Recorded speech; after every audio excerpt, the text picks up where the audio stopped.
Bonjour, voici les énergies de la semaine pour le signe du Taureau. Donc je vais vous présenter la carte oracle chaman avec les deux autres cartes tirées du Good Tarot. Donc pour la carte de l'oracle chaman, j'ai la carte du conseil ressortie. Voilà. Je vous laisse imprimer l'énergie de la carte. Alors qu'est-ce que c'est que le conseil? Et bien, en fait, ce sont des êtres lumineux qui détiennent la sagesse universelle et collective de l'humanité. Et en fait, ce serait le conseil devant lequel on irait faire le bilan quand on serait prêt à traverser le monde de l'esprit. Voilà. Donc en fait, c'est faire un bilan, c'est faire une évaluation de ce que l'on a fait, de ce que l'on n'a pas fait, de voir nos bonnes, nos mauvaises actions. Hein. Et puis, ça nous montre aussi que quand on est qu'on est aligné avec l'énergie, qu'on est dans une réceptivité totale liée au cœur et à l'esprit, donc on est dans une réceptivité, on va dire, de oui, et bien là, on est vraiment en relation inconditionnelle avec la vie. Donc, ça veut dire que quand on est vraiment très centré, on est vraiment en lien avec la sagesse du conseil, puisque c'est la sagesse profonde, c'est la sagesse profonde, et on est vraiment près du feu sacré. Donc ça veut dire que cette carte nous rappelle que notre place est près du feu sacré, donc près de l'intérieur de nos sens, de nos ressentis, et des choses que l'on fait le mieux pour avancer, qu'on fait au mieux pour avancer dans la vie. Hein, voilà. Et elle vous rappelle que depuis toujours, eh ben, vous avez tous une place réservée auprès de ce feu sacré. Hein. Donc, réclamez cette place en travaillant sur votre sagesse intérieure. C'est aussi, alors comment on fait? On travaille sur nos sens intérieurs, notre intuition, notre petite voix qui nous parle. Voilà, donc c'est... n'attendez pas, quand cette carte arrive, ça veut dire que eh ben, il n'y a pas besoin d'avoir d'autres signes. Hein, alors, la carte dit que en fait, c'est tout écrit sur le mur et qu'il faut juste lire. Donc, c'est comme la synchronicité de la vie. Vous voyez, c'est écrit sur son visage. Donc, c'est déjà tout prêt. Donc, il faut juste que vous y alliez parce que c'est vraiment prêt pour que vous puissiez assurer votre succès. Voilà. Donc, c'est sauter le pas immédiatement. Hein.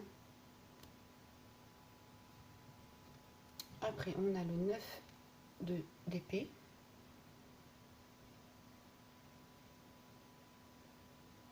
Donc là, c'est passer de la pensée négative à la pensée positive et à l'autocompassion. Donc ça rejoint le taroscope du mois d'août pour les taureaux, puisqu'il fallait absolument travailler sur votre façon de voir les choses, votre pensée positive. Hein. Donc on passe de la peur à la foi, et c'est vraiment un appel à la foi. Vous voyez, un appel à déployer ses ailes, à s'ouvrir sur le monde. Hein. Et on voit toute cette douceur, cette douceur pour soi. Et en fait, c'est un message qui est encore, c'est un message qui est encore pas très vif pour vous parce que vous avez eu l'habitude de gérer des situations plus difficiles, d'être plutôt dans la, dans la difficulté. Donc c'est plutôt un petit message, une petite voix qui vous dit doucement et gentiment que ça va bien aller. Hein, que vous êtes vraiment sur le bon chemin, qu'il faut déployer vos ailes. Je vais la poser, ce sera peut-être plus visible. Voilà, qu'il faut déployer vos ailes. Et que la peur n'a pas de place ici. La peur n'est pas vraie. Hein. Voilà, donc vous pouvez aller contacter à l'intérieur votre sagesse intérieure auprès du conseil pour retrouver cette foi. Hein, puisque ces deux cartes, ce sont deux cartes d'appel. L'appel d'aller se reconnecter à l'intérieur et de faire foi en la vie. Hein. Et puis la dernière carte, le roi de bâton. C'est une superbe carte pour finir le tirage. Donc c'est l'énergie du cœur, on voit, hein, c'est l'énergie du cœur. C'est un influenceur d'énergie positive. C'est le leader, hein, c'est l'énergie qui passe par le cœur et puis qui illumine l'aura, qui illumine l'être. C'est l'idée, ce sont les idées créatrices. Donc quand vous allez vous libérer de, de tout ce que vous avez à vous libérer au niveau des pensées négatives, de retrouver votre sagesse intérieure, hein, avec les pensées positives, et bien vous allez pouvoir apporter quelque chose de créatif. Alors pour vous et aussi pour la collectivité.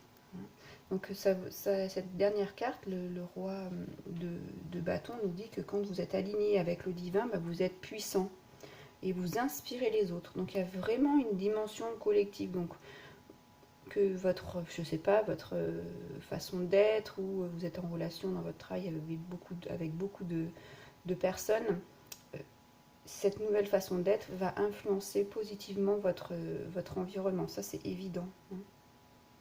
Voilà, donc vous inspirez les autres.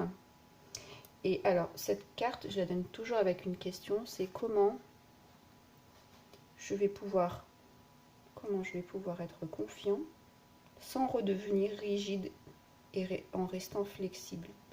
Donc, bah, comment on fait? Eh ben, on travaille sur ses pensées et on travaille sur l'énergie du cœur. Ça, c'est très très important. Hein. Pour déployer ces aides, il faut absolument que vous travailliez votre sagesse. Voilà, et que vous fassiez le bilan de vos actions.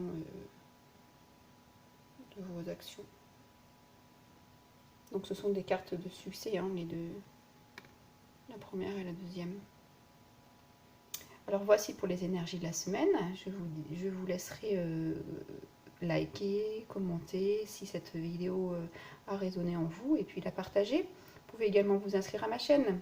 Je vous dis à très bientôt. Bonne journée. Au revoir.